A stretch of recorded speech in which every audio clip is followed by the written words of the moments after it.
Gads paskrēja nemanāmi, un jau Jēkabam visi svinēja gada jubileju. Mazs, mīlīgs puisēns. Matilde palīdzēja, cik spēja. Bija naktis, kad pašūpoja mazdēlu, lai jaunie var labi izgulēties, vai pieskatīja, ka dēls ar sievu gribēja aizbraukt uz kādu no gada tirgiem. Ar mazo jau grūti palielot cilvēku burzmu.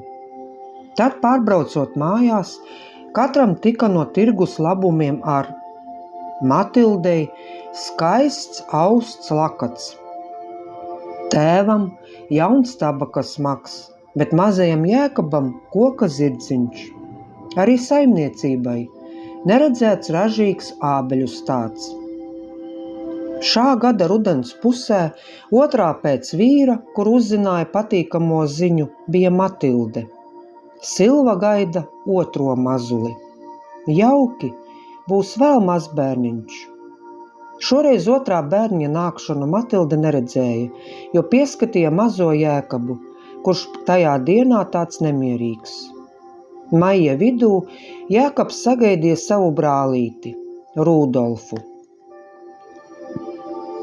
Bija pagājušas 15 vasaras, kopš Matilde un Francis bija kā vecvecāki. Francis kaut kā pēdējā laikā jutās ļoti noguris. Biežākā viņa sabiedrotā bija gulta un sagurums. Kā nekā jau tojās 70, tajos laikos cienījams vecums. Ziemas sniega pārslas mēģināja apsekt visu, arī skumīgo notikumu Matildes ģimenē.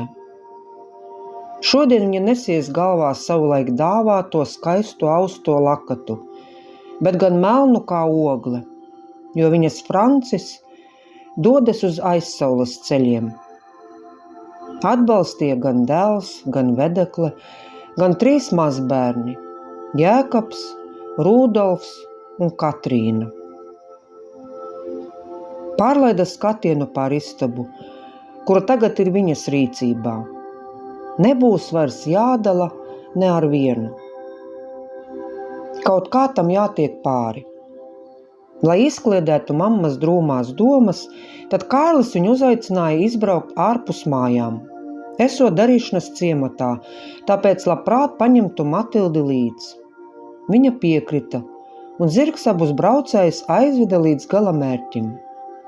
Kārlis zirgu pieturēja pie kroga, lai pasēžot te, un pats pārgājis pāri ielai iegriezās vienā no ēkām.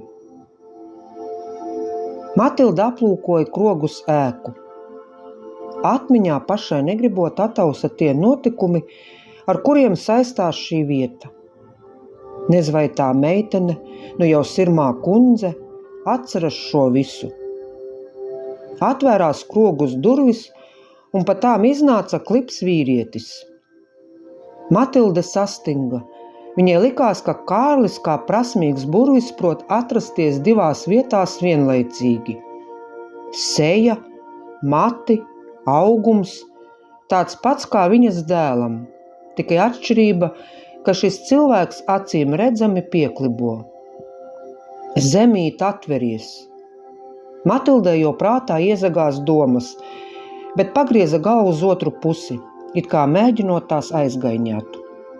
Vīrietis aizkliboja un nogriezās vienā no pagalmiem. Kārlis atgriezās, un abi varēja doties mājās. Vakarā vēl ilgi Matilde nevarēja iemigt, pārdomājot redzēto. Dienas, nedēļas, mēneši, tie visi sastājās cenšoties, lai Matildei ātrāk apdziedētu ilgas un skumjas pēc vīra. Sastapto klibo vīrieti pie kroga, viņa centās neatminēties. Gan jau izlikās, ka ir līdzīgs ar Kārli. Matilde apciemoja, pareizāk atveda apciemot, senā mīļā kaimiņiene Liepiņa Anna.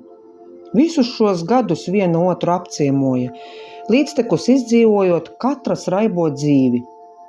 Kā pirms daudziem gadiem abas apsēdās uz puķu soliņa pie malvām, kuras visus šos gadus cītīgi pildīja savu puķu uzdevumu. Likās, ka notikumi izspēlē kādu joku, jo viss atkārtojās kā pirms daudzajiem gadiem, kad uz šī paša soliņa Anna izstāstīja tos frančus gājienus tirgu krogū.